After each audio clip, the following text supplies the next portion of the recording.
Pirmā vieta, ko izvēlējāmies, Siguldas jaunā pils, kura tika celta 1878. gadā neogotikas stilā. Līdz 13. gadsimta Siguldas apkārtnē valdīja gaujas lībieši, kas ar pilskām virsotnēs veidoja koku nocietinājumus. Pirmo mūra ēku Zobembrāļu ordenis uzcēla 1207. līdz 1209. gadā.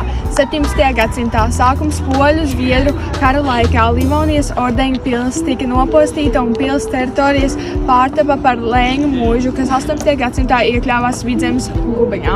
Pirmā pasaules kara laikā 1917. gadā Sigulda atradās frontes līnijas starp Vācijas un Krievijas armiju, un pils tika izlaupīta.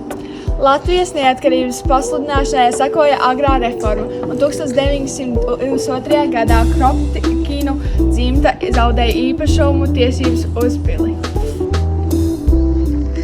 Šī ir Siguldas visiecienītākā turisma vieta, un mēs noteikti ieteiktu.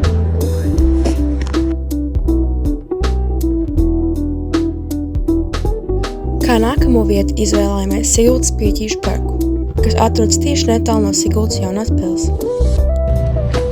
2007. gadā tika atklāts Siguldas Pieķīšu parks, kas par godu tika uztaisīts Siguldas populārākajam suvenīram – spieķis.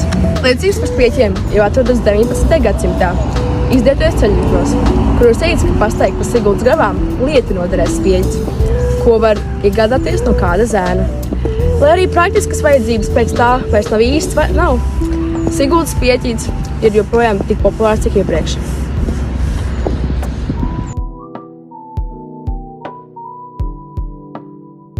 Šī ir Baltijas lielākā ala – Gūtmaņala. Senākais turisma objekts Latvijā, kur Gūtmaņala pazīstama kā sena kulta vieta. Uz alas saglabājušies raksti no 17. gadsimta. Gūtmaņalas augstums ir 8,8 metri un platums ir 12 metri. Ka jūs izvēlēsieties mūsu turisma objekts.